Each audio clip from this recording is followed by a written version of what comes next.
let's talk about what actually happened at Mt. Gox with regards to this, how that actually happened, how people were attacking. Correct me if I'm wrong here, Andreas. As I understand it, that was a really good explanation, by the way, of the technical side of this.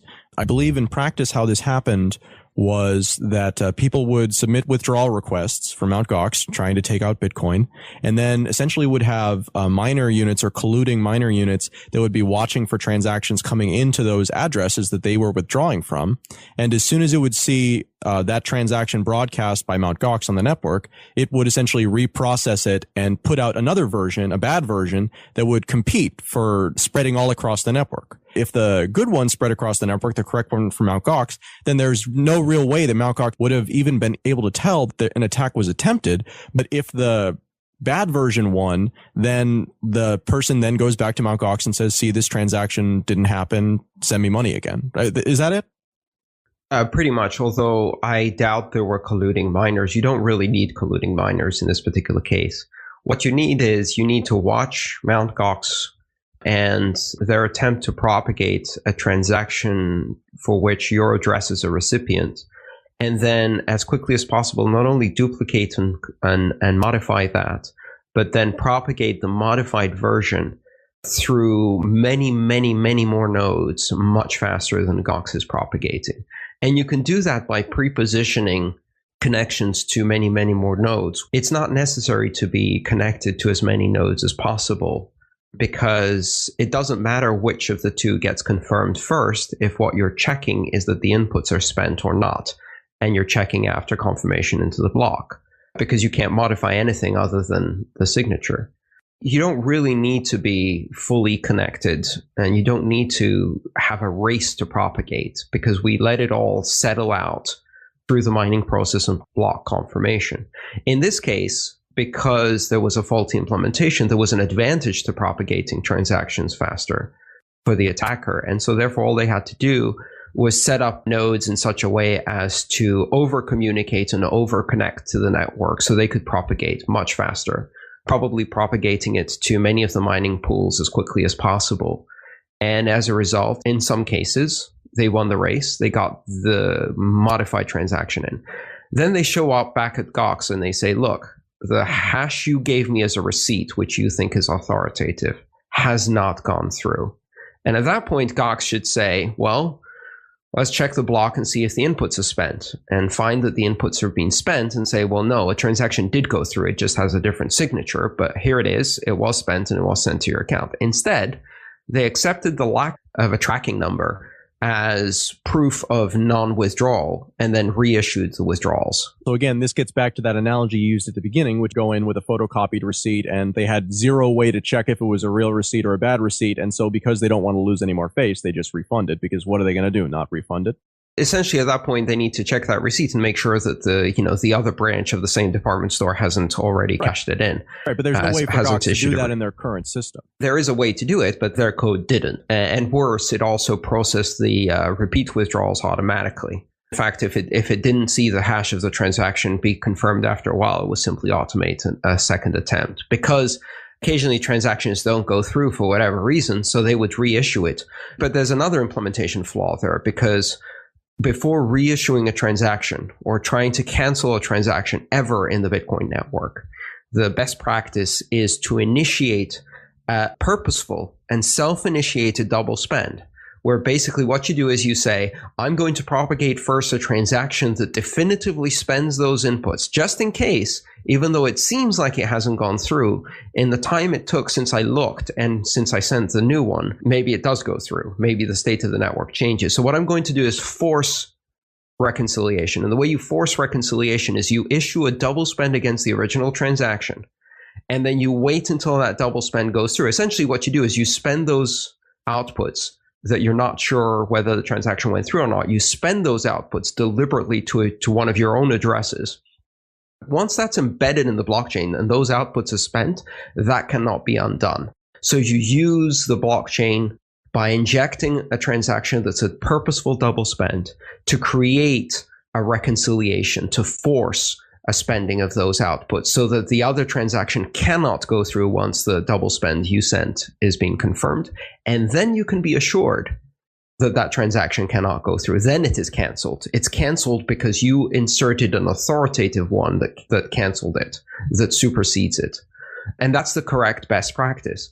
Instead, in this particular case, they reissued these, not just depending on the fact that they couldn't see the hash out there, but also not checking the inputs. And also finally not doing the forced double spend that would guarantee that those inputs could not be spent in the intervening time. So 3 different implementation shortcuts back to back, all automated, and giving very, very easy opportunity to be defrauded. I have no idea how to do a forced double spend. I'm not convinced I ever need to know that. Is this something that an average user or even an advanced user would need to know, or is it just something for institutions like Mt. Gox? Well, this is something that a wallet does automatically if it's trying to cancel a transaction, and it's something that a large-scale wallet management system or key management system like an exchange has to do, because an exchange that's issuing hundreds and hundreds of transactions will occasionally see some of them not propagate correctly. And you can't just say, well, if I haven't seen it in 1 block, then it's not going through. What if it goes through in 2 blocks? And in the meantime, you assume that money's there, but then it goes through. Well, you can't just say, well, let me wait until it doesn't go through, because there is no statute of limitations. It could go through a day later. Someone could keep it aside and then rebroadcast it later and make it go through. There's no time limit on it, right? Well-formed transaction, once propagated, can go through even if it didn't go through the first time. So what you have to do is you have to force the issue. And the way you force the issue is essentially spending the money to yourself. For a simple user, what that means is if you send something to somewhere and it doesn't go through, then you would then try to send the same amount to one of your own addresses, and that would consume the same input. And if that goes through, then you are guaranteed that the other transaction can't later be replayed. But most wallets handle this automatically. Do you put a larger transaction fee on the transaction to consume the inputs? That's a great question. Exactly. You can do that. So you can increase the transaction fee to ensure that your transaction is prioritized before the one that you want to cancel, so that your forced double spend is prioritized at a higher priority. So you could do that. In fact, you can even pre-create a transaction, kind of like a Hail Mary transaction. Let's say you have an amount in a wallet and you want to make sure that no one can steal that amount from that wallet, from specific outputs in a specific, encumbered to a specific address. You can create a transaction with a high fee that spends that to an address you've never used before that's yours. And then you can just keep that on standby and essentially have a script that watches the network. And if at any point you see an unauthorized spend, which means that someone stole your keys, you can make a last-ditch effort to very rapidly propagate your double spend and hope it beats it into the blockchain, and then spends your transaction back to you before the transaction that's stealing your money spends it elsewhere. Really, the ultimate arbiter of truth is confirmed transactions in blocks on the trusted decentralized ledger. That is the authoritative ledger. Getting a transaction into that ledger is not a time-bound function. So if you want to ensure that a transaction is not going into that ledger, you have to create a competing transaction that precludes it from going into the ledger by forcing a double spend. Obviously, other exchanges have had the problem of getting big and having to deal with that. And I'm curious if we could point out some examples of exchanges that have handled it well with good communication to their customers, because I can't really think of any off the top of my head. But maybe it's because they were so smooth about handling their problems that I just didn't even realize they were having problems. As far as we know at this time, Coinbase has not suspended withdrawals. I made one today. It went through in 2 seconds. And therefore, their implementation is correct.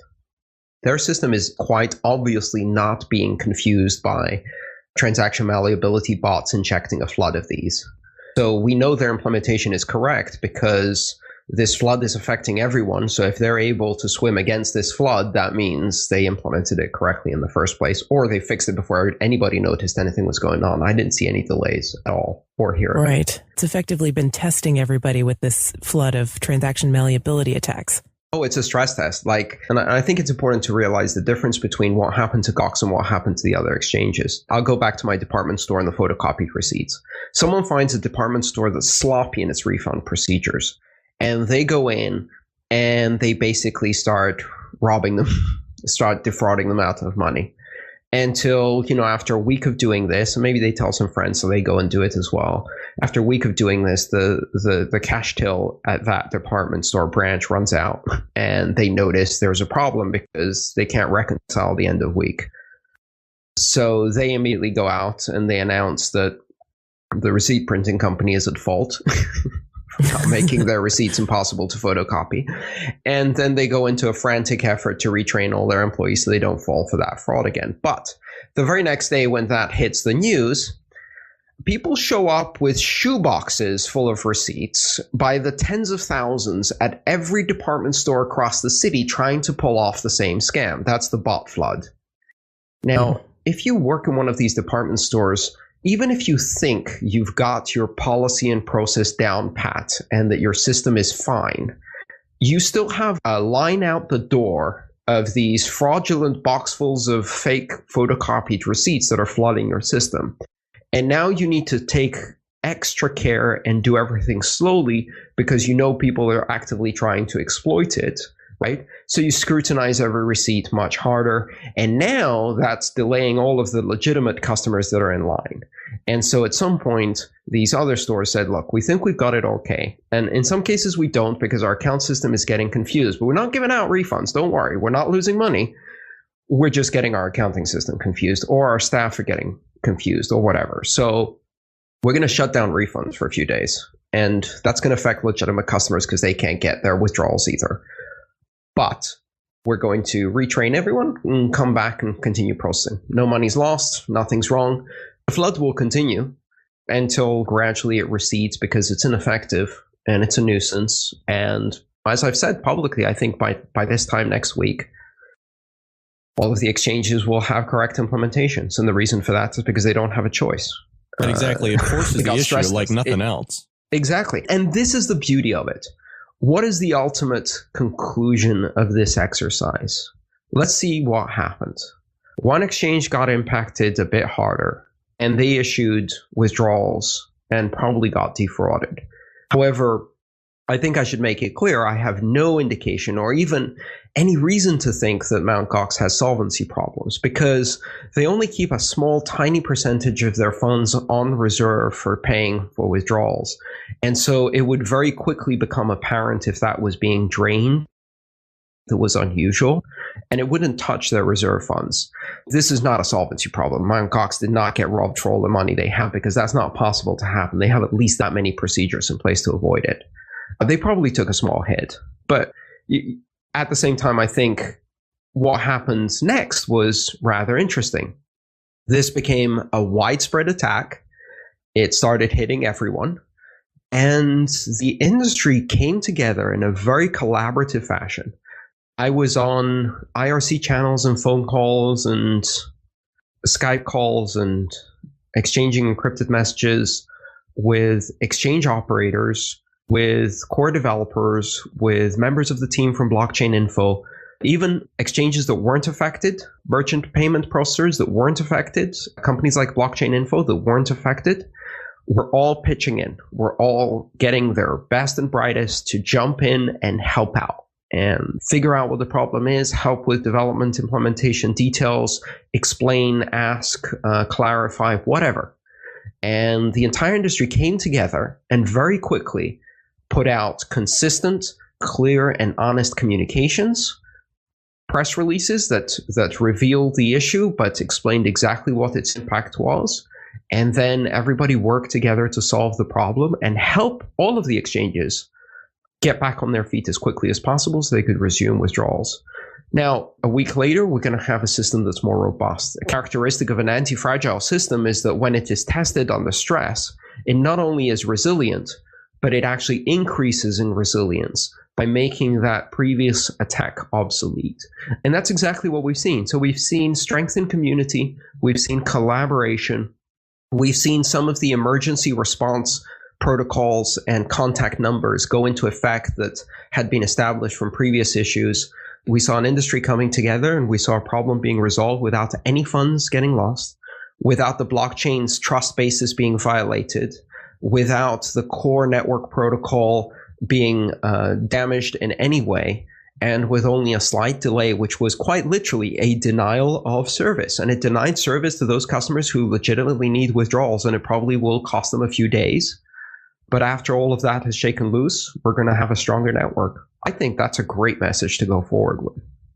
I think that the resilience of the network and the continued growth that we've seen, every time we have one of these stresses, like you said, it really just further reinforces that there really isn't anything yet that's hit us that the concept and the community can't sort of absorb and then react to in pretty quick fashion. One of the things that's specific about this transaction malleability problem is that it deals with first confirmation transactions. So transactions that have not been included in any block and are just propagating through the network. And this reminded me of something actually that I saw a couple of days ago. One of my favorite wallets on the Android platform is called Mycelium. It's from a company out of Germany, or might be Austria. Andreas Peterson of the Bitcoin Report is involved with them. They rolled out a local Bitcoins type feature for their Android app a couple of days ago. And one of the things that it includes in it is a feature called transaction confidence graphs. Basically what these do is it tracks how the transaction spreads through the network, because the Mycelium network is pretty well connected in, just like an exchange is, because you want to be able to propagate messages quickly, and it's efficient to do that. And you can also learn things from it. And so basically they have a graph that goes from 0% confidence up to 100% confidence in about 30 seconds most of the time. And even though you don't have that first confirmation, the fact that the transaction has already propagated throughout the network makes it very, very, very likely that that is the transaction that will be propagated instead of anything that's racing against it. Do you think that that actually helps? Clearly, it wouldn't have helped in this situation because it was just about a competing transaction. For normal... No, it will have helped in this situation too, because you're not just worried about a competing transaction. Specifically, you're worried about a competing transaction that double spends those funds to a different destination. And transaction malleability doesn't allow you to do that. It allows you to fake a transaction that looks different, but is in fact the same. Whereas the issue of double spend you're trying to prevent is a transaction that looks the same, but is in fact different. So if I pay for my coffee and get a receipt for that, and the competing transaction is also paying for my coffee, but getting a different number receipt from that, as long as nobody's looking at the receipt numbers, it doesn't really matter because the coffee got paid for. What you're looking for is if I pay for my coffee and at the same time I pay for something else to a different destination address and then try to compete or to race that transaction out so that my coffee never gets paid. And if you see propagation of the original transaction, then you don't need to worry too much about that, especially for something like a coffee, because the chance then of another one, competing ones going out is pretty low. In this case of transaction malleability, the two competing transactions both pay for the cup of coffee. The only difference is they have a different receipt number, and that only confuses systems that are looking at the receipt number as something meaningful. So this actually would have helped then. What do you think of tools like this? And what do you think of the idea that you actually can have some level of variable certainty, certainty with big air quotes around it, by using this type of tracking propagation, even pre the first block inclusion? That's one of the great misunderstandings in Bitcoin. This idea that in order for a transaction to be valid in the Bitcoin network, it must be confirmed after 10 minutes, or worse, it must be confirmed 6 times after 60 minutes, as if 6 is a magic number. Really what this is a risk-reward ratio. It's a risk probability issue.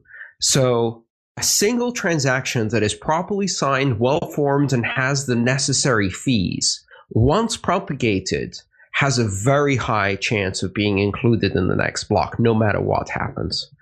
And if you don't see any other transactions racing against it to double spend it, which you can also track, you can not only track the confidence of this one going in, but you could also track for other transactions competing for the same, to spend the same outputs.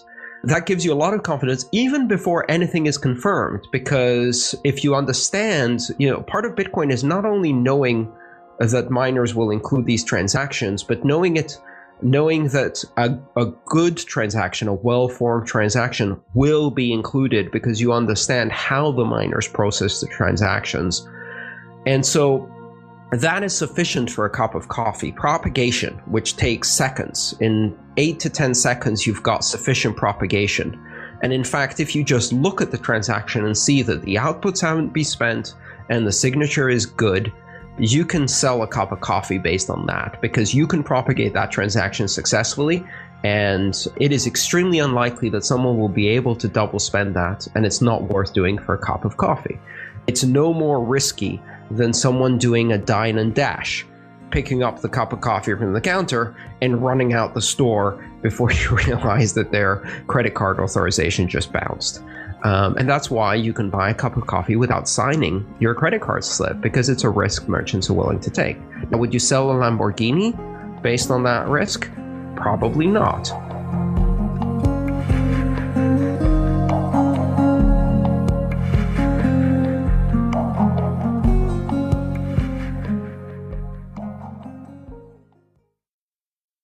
CryptoKit is the world's first Chrome browser Bitcoin wallet. It's the easiest, fastest Bitcoin wallet payment system. With a simple one-click install, it takes just seconds to get your wallet set up. And because CryptoKit finds the address and payment for you, there's no more fussing around or tab switching. CryptoKit is more than just a wallet. It comes with a preloaded PGP encrypted social network, news feeds from Reddit and Google, and up-to-date charts from exchanges. Finally, CryptoKit Directory allows you to make two-click payments with any of the BitPay merchants. Once you install CryptoKit, you won't need anything else. For more information or to download CryptoKit, visit CryptoKit.com.